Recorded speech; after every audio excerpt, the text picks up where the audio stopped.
All right, good afternoon, everyone. Good morning for those coming from the West Coast. We're excited to have you here on our webinar today, titled "Filling the Void: Setting the Academic Research Agenda for Education." Um, my name is Jim Cowan. I'm the Executive Director at the Collaborative for Student Success, and we are very excited to host this discussion today on a topic that is extremely important, especially given the level of distress that's happened in the field lately, and the importance of us having a series of evidence-based solutions for us to continue doing what we do. I know at the Collaborative, what we do is completely ineffective if we aren't able to show with good research and good data that it makes a difference. So we're very excited today to have a group of experts in the field join us to talk about what they're seeing in what's needed for the research agenda. And we're going to be talking to them in just a second here. We're joined by Dr. Kristen Huff, who's Vice President for Assessment and Research at Curriculum Associates, Dr. Karen Lewis, Vice President of Research and Policy Partnerships at NWEA, Thomas Kane, who's Faculty Director, Center for Education and Policy Research at Harvard, and our good friend Chad Alderman, who is listed here as Special Advisor at EduProgress with the Collaborative. But this guy is all over the place right now, so I know he's got lots of different hats that he wears.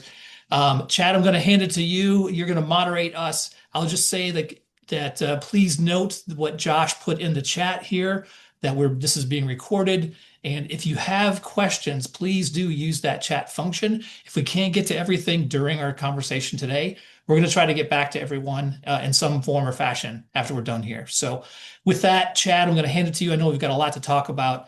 Thanks again for joining us. Thanks, Jim, and thanks everyone for being here. As Jim mentioned, there's a lot of important topics. We have a lot to cover today, and so we won't probably get to everything, but please do put any questions you have. There's some mysteries to some of what we're going to talk about today, but I also think there's some answers and culprits and some potential solutions at play as well. Um, I'm joined by three of the smartest people in the business. I'm excited to dig in. And I'm going to do a few framing slides and then turn it over to the panel. The first slide is I'm going to use a graph from Nat Malkus at AEI, and he put together, it's sort of a wild graph, but each line represents a different test, and you can see the trajectory of the test scores were broadly going up across different grades, different subjects, until something around 2013, 2015, and then they all started to fall. And they fell at different levels and different rates, but they all started to fall right around that same time. There's also a paper by Jim Wyckoff that showed that if that trajectory had continued through 2019, he projected that the eighth grade math scores would be 8 months ahead, roughly almost 4 standard deviations, so the equivalent of 8 months of learning. So if you think of where we would have been if this decline hadn't happened, we're even farther behind. The other thing to know, so this is a graph that I've done looking at eighth grade math performance. And on the left, you see the scores were increasing across different groups leading up to this peak. And then something different happened, and I've divided it into different groups. So the top 10 percentile is in blue. Those are the higher performing students. The average or the median student is in gray, and the lower performing students in the bottom 10th percentile are in red. And there's something, these trends have diverged significantly even before COVID. Obviously, COVID is part of the story, but it's not all the story. And sort of the bottom has fallen out on achievement. We're going to break down what that means, looking at different grade levels, different subjects. The one thing I'll note on this slide is that we don't see any signs of COVID recovery in those lower performing students. So I think that's an important distinction as well. The last slide that I'm going to show is just looking at state scores. This is looking at eighth grade math scores from 2013 to 2024. And essentially, I just graphed 90th percentile gains and 10th percentile gains. And as you can see, all of the states are in the bottom half there because no state has raised the floor on math achievement. So we see this disparity of some states have grown at the 90th percentile, but no state has grown at the 10th percentile. All right. So with that, we're going to dive into some of the data in deeper ways. We're going to turn it over. I'm going to start by talking with Curriculum Associates and Kristen. Kristen is one of the co-authors of a new summary of their data. So Kristen, love to hear what it says and what you can tell us. Great. And I'm going to start sharing my screen now, if that's okay. And I'll start the slideshow. So thank you very much for inviting me to come talk about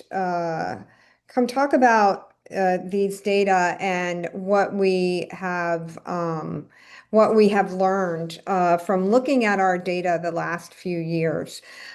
Just very briefly, these analyses are based on iReady diagnostic data. The iReady diagnostic is a computer adaptive assessment in math and reading. We serve about 40% of students in K-8 across the nation. And we did our analysis every year, 2020 school year ending 22, 23, 24, and 25. And we compare it to a historical data set from 1819. And I just want to say at the outset, because we get the question, well, why are you looking, pre-pandemic? That the goal is to get back to pre-pandemic levels? And the answer is no. Before the pandemic, we had lots of room to grow because not all students were thriving academically. We know this from looking at data from all sources, but we do talk about this historical pre-pandemic school year 18-19 as a milestone. We need to get back to those performance levels so that we can then continue to grow. We have four main takeaways from looking at the 2025 data, but I'm going to focus on one that I think is one of the most interesting and concerning. Which is younger students were impacted more so than older students. Chad, you just mentioned that. Let's look at some of the data to support this. So if you bear with me here for just a moment, this is a slice of data from our most recent report. This is math. Generally speaking, the blue above the baseline is our students who are performing generally on grade level. The orange is students who are performing two or more grade levels below. What I want to draw your eyes to is just the pattern that you can see for grades 6, 7, and 8. And again, this is comparing sixth graders from 2019 through 2025 and seventh graders and eighth graders. And what you will see is that the gap for these middle school students between pre-pandemic levels and now is relatively small, within a few percentage points in terms of the percent of students on grade level. Now contrast that with what's happening in grades K1 and 2. I want you to notice a couple of things. One is that the gap between pre-pandemic levels in grade K and what is happening now in grade K, that's a 14% gap. This is students who are meeting grade level learning standards. So what this means, these, going back to the middle schoolers, these middle schoolers were in elementary school when the pandemic hit. But the students who just finished grades K1 and 2, who are starting grades 1, 2, and 3 this school year, in spring 2020, when the pandemic hit, they were 1 year old, 2 years old, and 3 years old. This means that they are, and we have other research to show this, they are coming in to kindergarten not as prepared as their pre-pandemic peers, and they are not getting those foundational skills that are required to set them up for success in later grades. We know that when students miss out on those foundational reading skills when they're learning to read, and those foundational numeracy skills when they're learning number sense, that it is very, very, very difficult for them to catch up in later grades. And so we have some research that shows this is from reading grade K1 and 2. This is from a longitudinal analysis where we actually followed cohorts of students through 3 years of data. And what you will see, the empty bubbles are the historical data, the solid bubbles are the current data, and you can see these students are coming in behind their pre-pandemic peers, and they are just not accelerating their learning fast enough to catch up with those pre-pandemic levels. And so, the big punchline here for me, Chad and Tom and Karen, is that these foundational skills, these younger students, even students who weren't yet in school, is really where I would say we need to double down in our research and supports.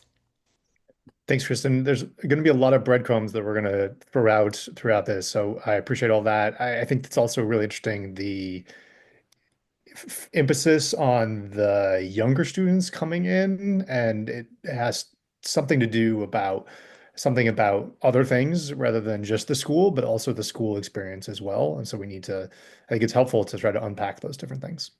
We'll come back to that. Karen, I'd love to turn to you. What can you tell us about the NWEA data and what you're seeing? Thanks, Chad. Thanks, Kristen. It's great to be with everybody today. I am going to talk about data from the Math Growth Assessment, which is the flagship product of NWEA. Like Kristen, we're used in many schools, public schools across the country, and my team has also been working over the past 5 years to track the impacts of the pandemic and how it has shaped achievement and growth.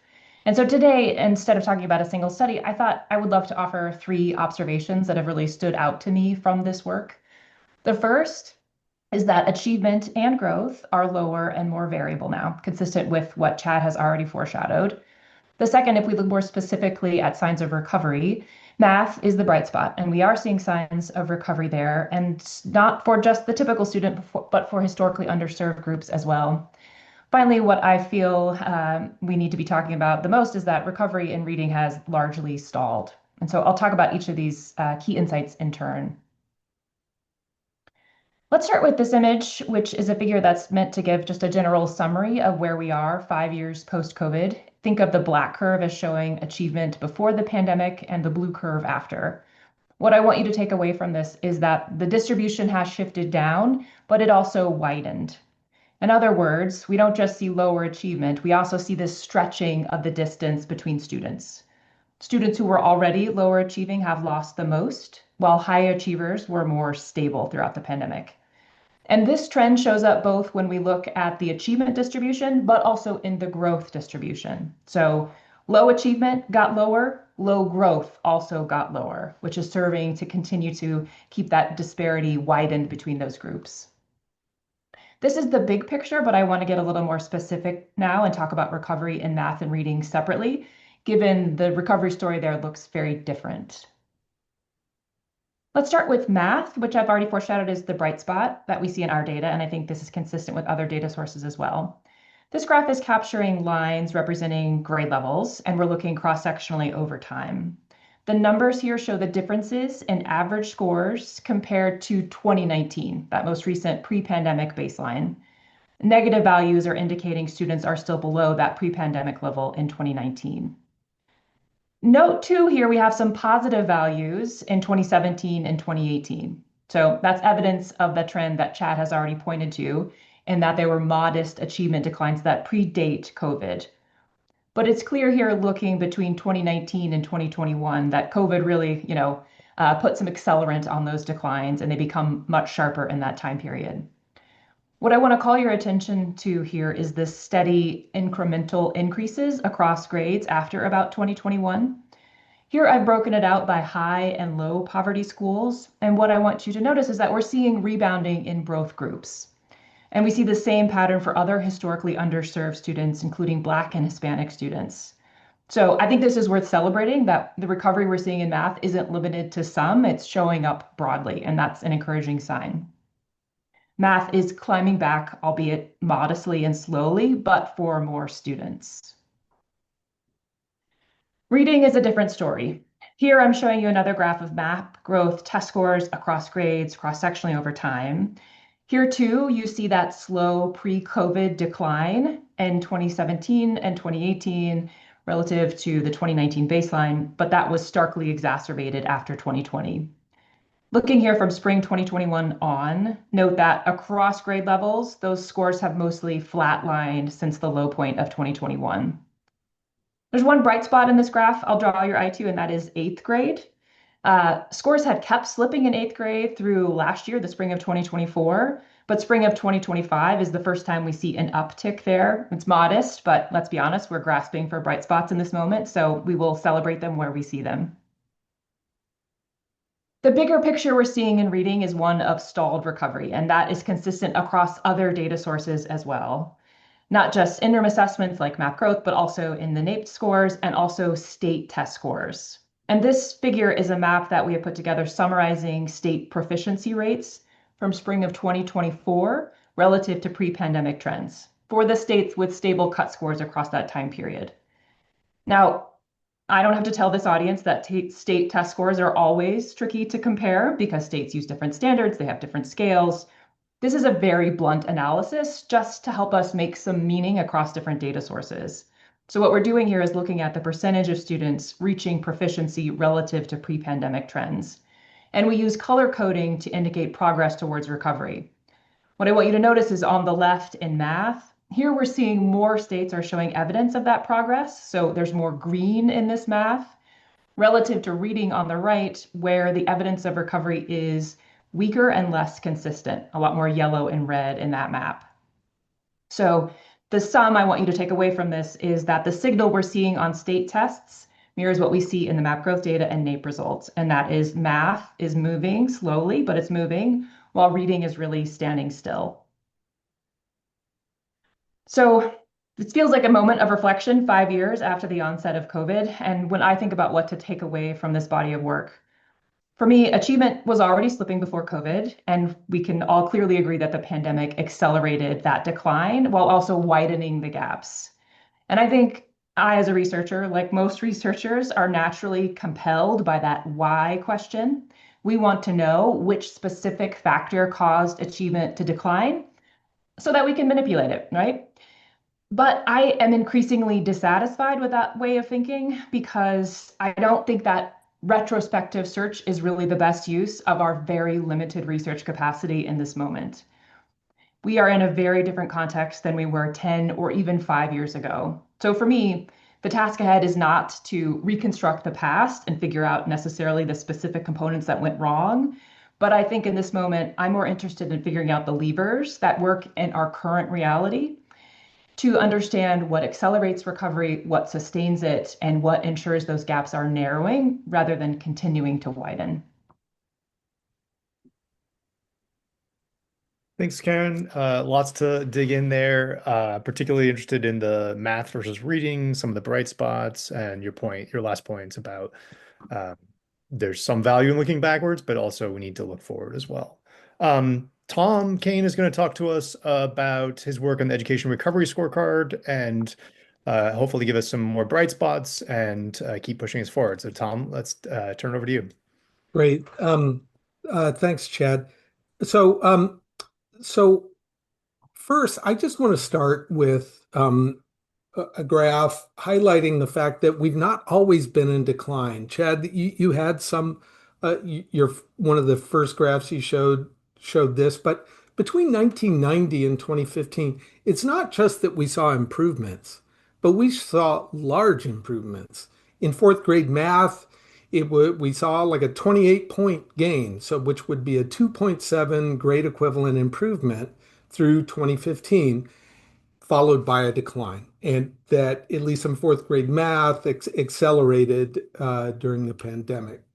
And also through that period, achievement gaps were narrowing. This is just important, context for thinking about our current moment when achievement is flat or declining. Is to remember that there was a period where we were making progress. We need to get back there. And it wasn't just test scores rising. Here's a paper that we recently published where we looked in what happened to the long-term outcomes for people born in states with large increases in the NAEP. And there were improvements in earnings for the folks in those states, for high school graduation rates, college enrollment, decline in teen motherhood, decline in incarceration, decline in violent crimes. So if we can get back on that path of improving scores, it's not just about the scores. We'd be improving outcomes for students. One of the factors for the decline, I think there's strong evidence that at least the school closures did play a role, especially in higher poverty districts. Because when we look at districts, similar similar in terms of poverty rates and so forth, some that were closed for longer and some that reopened fairly quickly, we see that the losses were larger in the places that stayed closed, but they were particularly large in the higher poverty districts. In the places where schools reopened pretty quickly, everybody lost ground, but whether you were a high poverty or a low poverty school, you lost about the same amount of ground. It was in places where schools were closed for a long time, the losses were much larger for the high poverty schools. Now, here's a graph like what Chad had showed. No matter what the subject, no matter what the grade, it's a similar pattern that this is in fourth and eighth grade reading. The 90th percentile kids are actually a little bit above, where they were at the time of No Child Left Behind Act. But the 10th percentile kids are substantially below where they were even back in the early 2000s.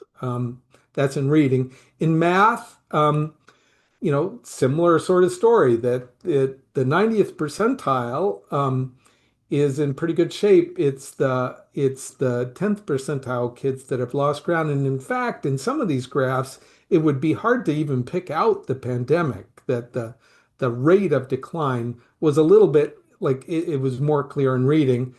The rate of decline in reading was similar before the pandemic as during the pandemic. In math, the rate of decline seemed to be a little bit faster during that pandemic period at the 10th percentile, although the decline had started, before the pandemic. Now, beyond pandemic closures, which other factors played a role?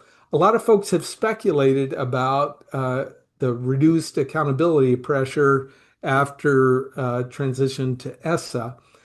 That's a very hard question to answer because it's hard to come up with a way to measure the degree of, test-based accountability after the shift to the state-based accountability frameworks.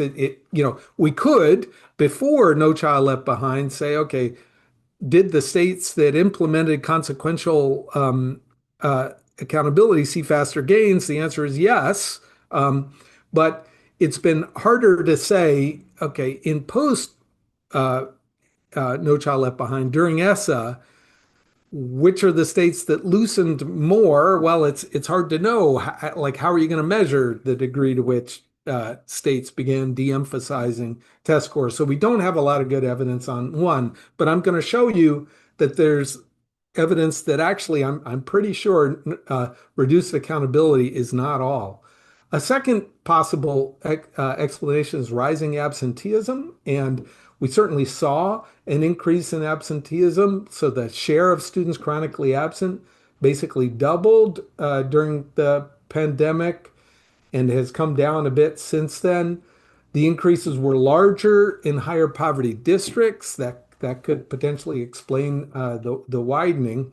Um, Let me skip past this slide. But uh, Here's a slide that's relevant to some of the slides that Kristen and Karen were showing, and that is that this rise in absenteeism occurred not just in the high school grades, but also in early grades, in grades 1 to 3. In fact, there was a 22-point increase if you go from 2019 to 2022 in the share of students in California that were chronically absent in grades 1 through 3. That has come down a bit, but over this time period, 22 to 24, uh, chronic absenteeism rates were about 10 percentage points above what they were before the pandemic. Now, just doing some back of the envelope calculations, there was some pre-pandemic research that suggested that an increase in the average absence rates didn't just affect the kids who were absent. It also, because of, teachers were constantly having to reteach, there would be spillovers on other students. And in fact, if you just do a little back of the envelope math using that pre-pandemic research, the declines that we've seen in grades 1, 2, and 3 are, or certainly in the NAEP, on fourth grade NAEP, are about exactly what you'd expect. You would have expected about a 0.17 standard deviation loss in the early grades because of the increased absences following the pandemic, not because of the school closures. Another hypothesis is social media. And you can just see if this is a graph from the Pew Research Center. It wasn't just that the share of students using social media has gone up, but it's the intensity of use. It's in recent surveys that Pew has done, almost half, 46% of students age 13 to 17 are reporting that they use the internet almost constantly. And there is some data from PISA that in the US and in the other PISA countries, that the students who are using social media more intensively are the lower scoring students.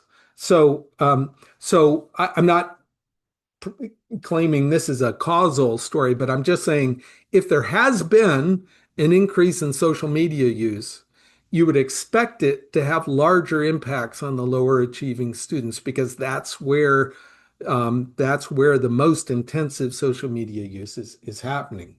And here's just a graph that just shows for a number of different PISA countries what happened to the 90-10 gap. I'm just drawing a vertical line in 2015 when we started to see the rise in the US. Notice many other countries, Austria, Canada, Netherlands in particular, Korea, had seen an increase in this 90-10 gap, also beginning before the pandemic, and particularly large in reading. Now, one thing we've been talking about average trends. I just wanted to note that the local story has been very different even though the average high poverty district lost more ground. There's some districts that are back above 2019 levels, like Los Angeles, Birmingham, Alabama, Union City, New Jersey, Compton in California, Ector County, Texas. There are a number of, so at the same time, some districts are way behind, like Tulsa, more than 1.5 grade level behind where they themselves were in 2019. So even though the average story has been higher poverty districts have lost more ground. There's been an awful lot of variability in that. The previous graph was math. This is reading. If you want to see what happened in your district nationally and compare it, you can go to this website that we created with the folks at Stanford, educationrecoveryscorecard.org. So let me just close by saying, what do we know? We know disadvantaged students lost more ground, gaps have widened. School closures did play a role, at least at the beginning. However, there's been tremendous variations since. Some districts, even high poverty districts, have recovered. In another paper, we had showed actually there is some evidence that the federal dollars did have a small positive impact on the recovery, and that lingering absenteeism is almost surely playing a role now. Here's what we need to learn is we need to see whether that pre-pandemic research on the effect of peer absences, like the spillover from having lots of your classmates miss school, just how large is that? Is that the biggest part of what we're seeing? In other words, it's not just that the kids who were absent are losing ground, but their peers are also losing ground because their teachers are having to constantly reteach. To what extent is that what's going on? Because if it's a big part of what's going on, then it would say, like, we really got to focus on absences and get them down. A second thing we got to learn is, like, what are the impact of these cell phone bans that's related to the social media issue, although um, it's it's not a complete solution. But if part of what we've been seeing is due to social media use, then the cell phone bans ought to at least partially have an effect in helping students recover. And then third, we've got to identify more effective ways to lower absences. There's been a lot of research on messaging interventions that show positive but small effects. We need to have a more robust set of tools for having big impacts on absenteeism. So let me stop there. Thanks, Tom. And there's a lot to unpack there. One thing I want to add on the absences is there's some data from North Carolina and a few other states that have showed that it's not just that some kids, like all the kids, are missing a little bit more school, but the kids who were missing a lot of school are now missing a ton more school. And so that could also be part of the equity issues that are showing up in achievement side as well. I want to start by just asking you all to translate some of these into effect estimates from standard deviations to impact on kids. So how should we think about this? Like, how bad is it? And anything you can share with us of, like, trying to translate. You all look at standard deviations every day, but what does that mean for the audience who doesn't think in standard deviations terms? I'm going to open that up to whoever wants to start, but I'd love to hear your thoughts and take on that. So here's one very concrete way to measure it is each standard deviation in eighth grade math achievement is associated with about, at least in the NAEP, about a 9% increase in lifetime earnings. So that's about, it's like $120,000 or so in terms of present value of lifetime earnings if you boost achievement by a whole standard deviation. So losing, 20% of a standard deviation would mean losing like 1.6% of income throughout the rest of your life. Now, that may not sound like a lot, but if I told you, okay, I'm going to tax 2% of your income for the rest of your life, that's a substantial amount. And also, if you multiply it by 50 million kids enrolled in school, 50 million times, 2% or 50 million times, $20,000 is a really big number. So it's costly. It's going to have economic impacts in the future. I would Karen, add I'd on love to that, Chad. Yeah, sorry. We grapple with this all the time of trying to make the research tangible and practical in the field. And it is hard to step away from the standard deviation language, just kind of part of our bread and butter as researchers. But I think about this in two ways to help offer some context to those numbers. The first is to translate it into what amount of additional instruction would be required to close that gap. And what I think is a really key point here is that we might see similarly sized standard deviation gaps in our older and younger students, but we have to keep in mind that they grow at much different rates. So for our older students, if we have something of like a 0.2 standard deviation decrease relative to pre-pandemic trends, that could take as much as a full year of additional instruction to close because of the rates that those students grow. In contrast, the same size gap would be closed much quicker in a younger group because they grow more quickly over the course of the year. The other way that I put it in context and think about it is to answer kind of the inverse question of how much effort does it take to raise test scores by that amount? And if we look to the general research on RCTs in education, we see that the typical effect size for an effective intervention is like in the 0.05 to 0.15 standard deviation range. And that's really hard to get in a controlled lab setting. So to do it at scale, I think really helps to put into context the lingering learning losses that we're seeing are incredibly hard to move the needle that much, especially for that many students.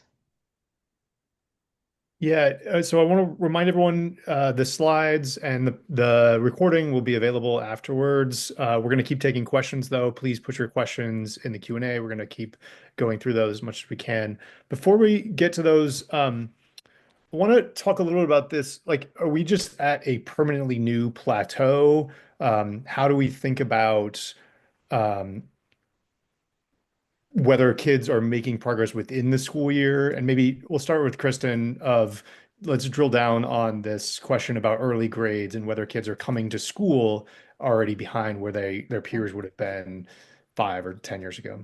Yeah, well, our data, we have some research that addresses this that we released last year, where we looked at incoming performance, fall performance for K1 and 2 students. And the data do show that they are entering school less prepared than their pre-pandemic peers.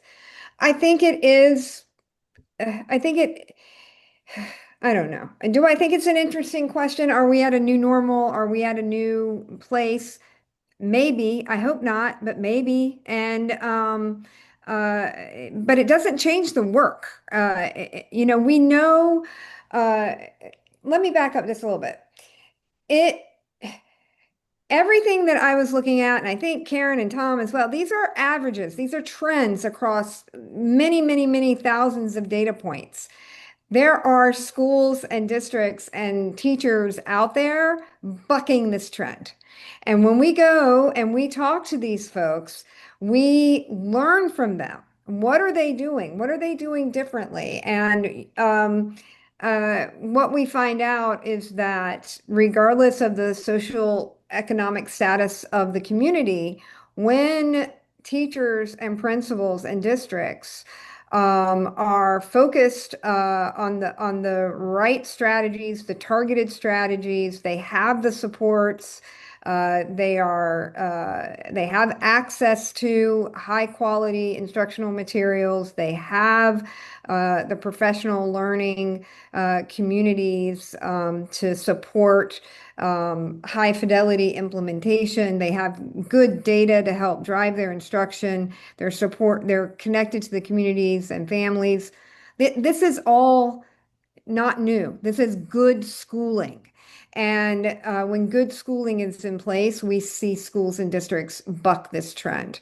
Now, in terms of early literacy in K1 and 2, yeah, we need to make sure that students are learning to read and learning their number facts and fluency with numbers. But that's always been true, right? We just need to make sure it's happening in more places. And we have wonderful examples out there, and we need to pay attention to them. And there's a lot we could say about what needs to happen before students enter kindergarten, but that unfortunately those are not data that I have access to, and I know that we we all agree that the pre-K world is a critical place for those young learners. And as we all know, the policies and around that are just differ so much across the country.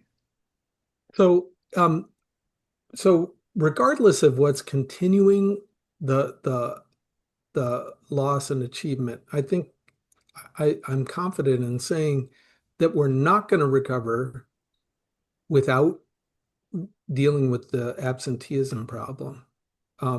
It seems like one of the things we have to solve, because think about it, like if kids are like, half a grade equivalent behind where they were, then in order to make up for that in a single year, kids would have to learn 150% of what they would typically learn in a school year. And that's not going to happen if they're absent a lot more. That would mean even more than a 150% increase in the learning per hour of instruction. Like, that's what industry sees a 50% change in productivity in 1 year? Like, no place. Like, just in terms of the mechanics of the classroom instruction, the basic physics of education, we're not going to recover unless we solve the absenteeism problem. And so I think that would be a focus area. A couple ways I want to take this. So one is, Tom, I want to follow up with you on drilling down on your bright spot districts, anything you've learned from those places. I also want to hear from Karen and Kristen on research ideas. So what can we learn? What do we need to keep doing? Any opportunities there? Let's start there. I don't know if Kristen or Karen want to jump in on this.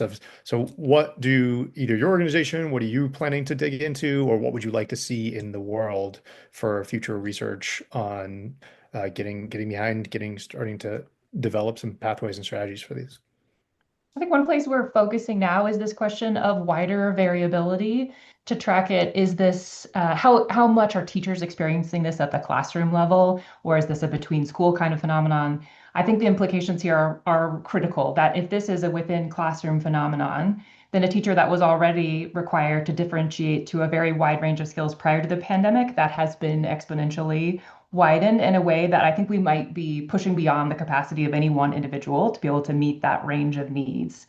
So I both want to investigate from an empirical stance of what is the level of increase at the classroom level, but I also hope that my colleagues that are experts in teaching and learning are thinking about teacher preparation and how we are preparing teachers for the new reality in the classroom and how they are supporting the needs of diverse learners. It's my sense that the teacher prep has not yet caught up to the new reality in ways that we are equipping them with new skills to differentiate at this magnitude. And I think that it's time to recognize that there might need to be additional supports in the classroom. And I realize, coming from someone working at an ed tech company, that might sound self-serving, and I don't mean it to be. I think we just need to recognize this is not to be teacher blamey at any stretch of the imagination. Those folks are heroes and have been all along. But I want to make sure that they're getting the supports that they need to be able to do their jobs effectively. Yeah, that's great. I will add on to that. I think the two areas where I would like to see more research is one, supporting teachers with implementation. We know that you can design the most the most rigorous, beautiful, engaging curriculum, whether it's core or supplemental, whether it's old-fashioned textbooks or something in the digital space. And if teachers do not have the support that they need to implement it with fidelity so that it actually works as it's designed to work, then it's going to fail. And so, better understanding at a very precise level what are barriers to implementation, and then having examples of solutions to those barriers. I'm a big believer in looking at districts and schools and classrooms that are bucking the trend, learning from them, and spreading that those lessons learned as far as we can go. I also agree with Tom, and we're looking into some of this ourselves, that until it doesn't matter what we do in schools if students aren't in the classroom. And really trying to understand what works to solve this problem. I heard a really inspirational talk by the commissioner of Rhode Island, Angelica Infantante Green, and she was talking about how in Rhode Island they have a multi-tiered plan of attack around absenteeism, and she was talking about how she was even going to community, not just community leaders, but Sunday school teachers, and saying, you've got to talk about, and church leaders, and saying, can you please talk about how critical it is to have kids in school, when people are in your house of worship. I thought that was brilliant. It can't be just a school problem. This is a community problem, and we need a community solution. Here are three projects we're doing that are related to the issues we've been discussing. Number one is, Kristen just mentioned Commissioner Infante Green. We're doing a project with them where the state is sending out messages to parents and saying, it based on kids that were chronically absent last year who scored poorly on the state test, they are sending messages out to parents where they're going to say, look, we, the state, are going to recommend that your district not promote you to the next grade if you're chronically absent again this year. So we'll see whether that kind of very powerful high stakes message has an impact. I don't know yet, but obviously that shouldn't be the only thing. But that's not the only thing, as Chris was just describing, that Rhode Island is trying. They're trying a number of different approaches, and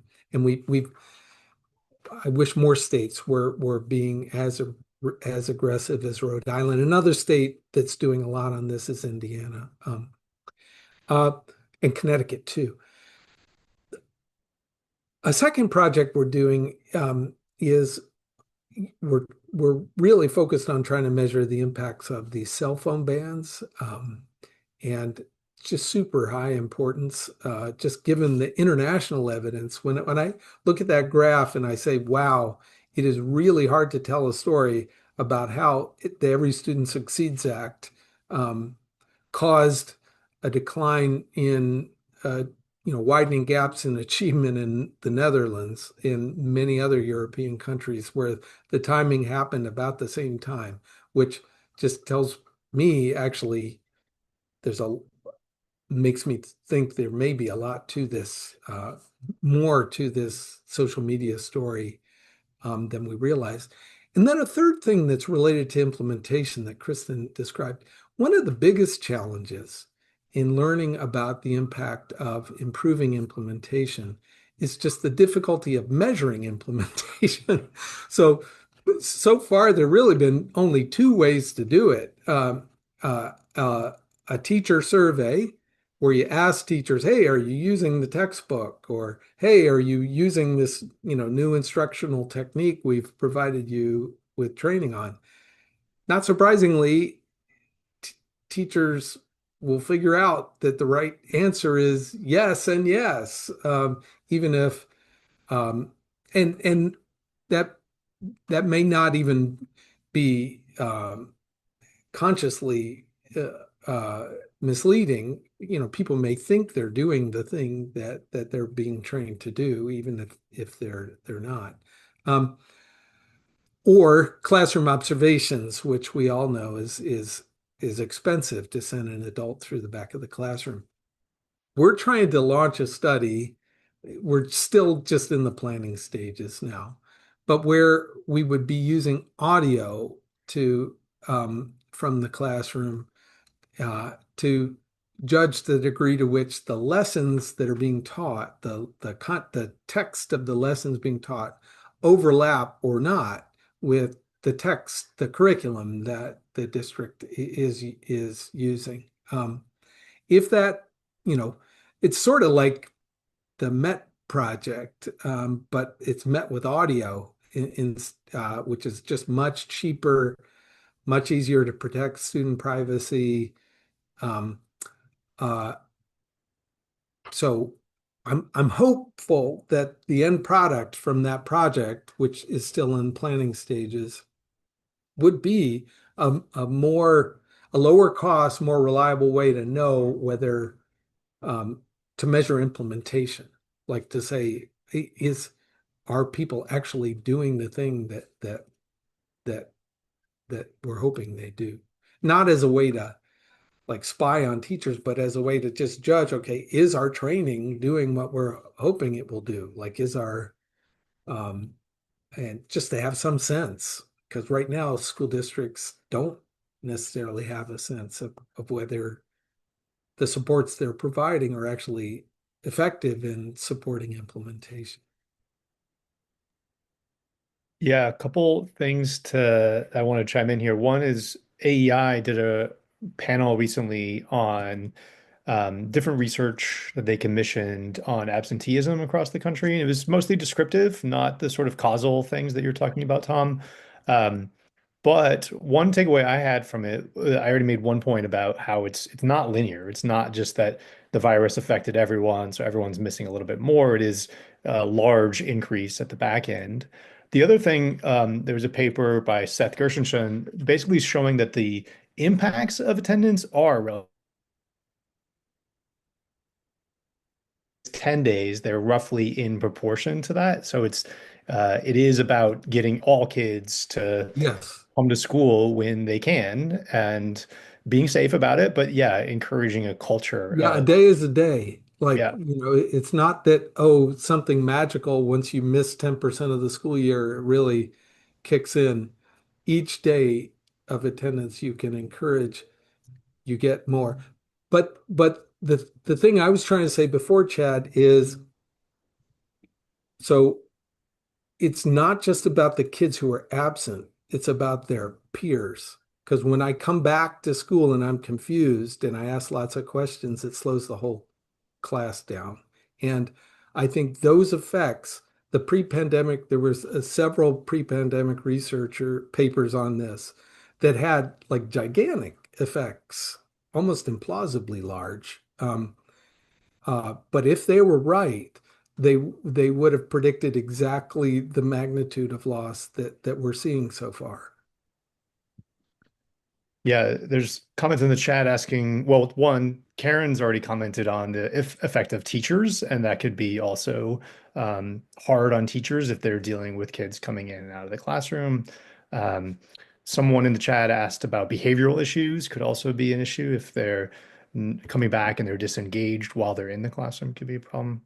I'm going to pull up a question from Patrick Chambers. He asked if any of the pre and post pandemic assessment analyses include students from private schools. Can anyone answer, do your data include private schools or anything you want to chime in there? Kristen, I'll let you start. I was just typing an answer to Patrick.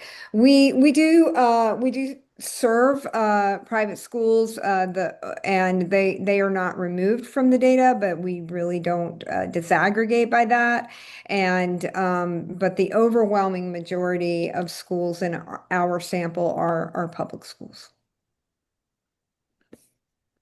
I would add that our analyses are generally restricted to public schools in our sample. We've done some analysis looking at restricting it to charter schools, and we generally see similar trends in charter schools, if not slightly larger than national trends, but that's also reflective of the population of students that they tend to serve that have been those that have been hardest hit. But I don't have any data that speaks specifically to the private school question either. Tom, did you want to say anything, or should we Yeah, keep? I was just going to say, um, I provided a bunch of different data sources there, but in the data using the state NAEP, those are just public schools being used in the state NAEP. The I did show some national trend numbers that would have included private schools, but I didn't break them out. Reminder to folks that keep putting your questions in, even if we can't get them to them by the end of the hour, we can still touch on them later. Planning to do a follow-up post, and if you want me to answer it, if you want to direct it to one of our panelists, we can make sure to coordinate that. Let's do this one. Is there a role for parents to support their children in education settings? Is there research around parents' role impacting their child's academic competence successfully? So what role do parents play in this? What role can they play, and how can they be used as partners? So one of the things, Chad, that has been true from the day after schools reopened is parents have underestimated the impact on their children.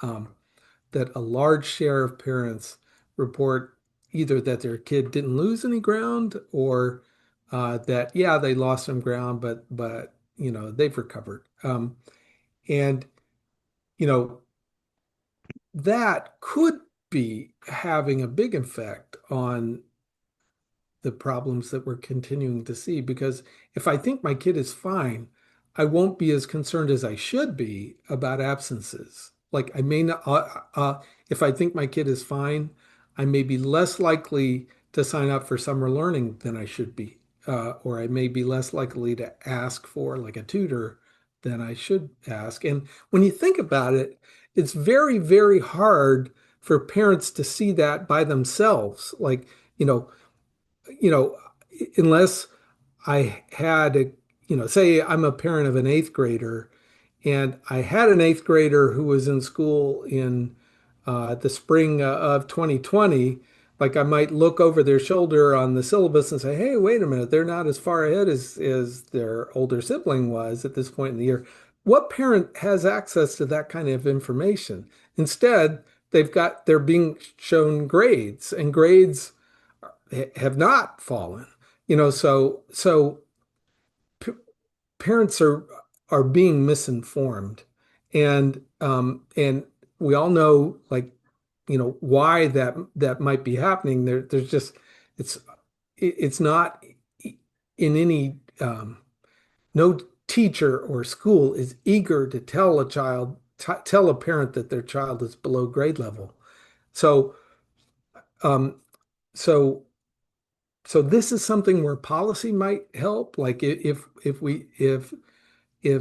teachers or schools, not just a letter in the mail, were required to sit down and inform parents when their child is below grade level in math and or reading and describe the opportunities for interventions to help catch up. That I don't know, but I do think parents are a key role and play a key role in this, and they're not going to help if they're misinformed. That's great. So I'm going to turn it all over to you for your final closing thoughts in just a second. I'll remind everyone, if you want to put questions in Q&A and direct them, we can try to get those. And thanks again for joining. The slides and the recording will be sent to you in just a minute. One thing that I'll say is just to remember that the achievement losses started pre-pandemic. Pandemic obviously have made those more apparent. I want to reiterate some points that other folks have made that it's not equal across the board, and our lowest performing students have seen some of the largest losses. But there's a lot to be unpacked of all the differences across schools, districts, states, grade levels, and subject areas. And so I think there's a lot of work to be done. That's sort of one of my takeaways. Kristen, do you want to start on your takeaways? Big takeaway. Let's support educators in removing the barriers that exist in terms of them doing their best work in classrooms. And let's get those kids in school. Karen, anything you want to add? Ditto, Kristen. That was great.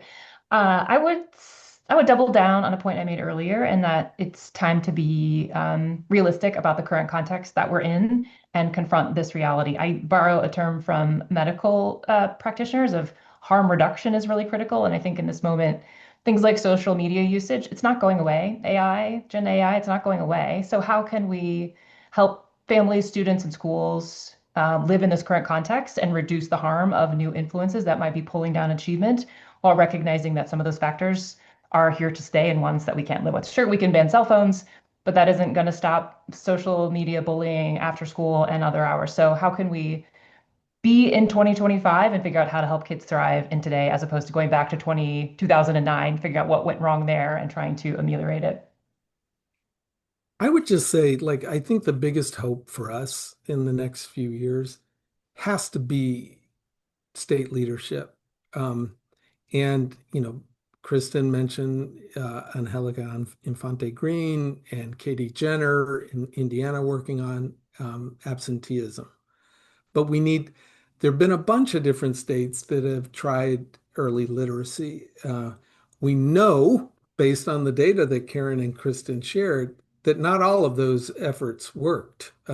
So we need to be going back and figuring out which subset of the literacy initiatives are making a difference, and scale those up. Like, so it's it's all going to be that whether or not we recover or not in the next few years will rest heavily on whether we get more state leadership, and if we can get state leaders to expand programs that are being effective, and stop doing the things that are ineffective. Great. Thank you all the panelists. Thank you all for joining. There's a lot of work to be done, and thank you all for all the work that you're doing out in the country. Thanks.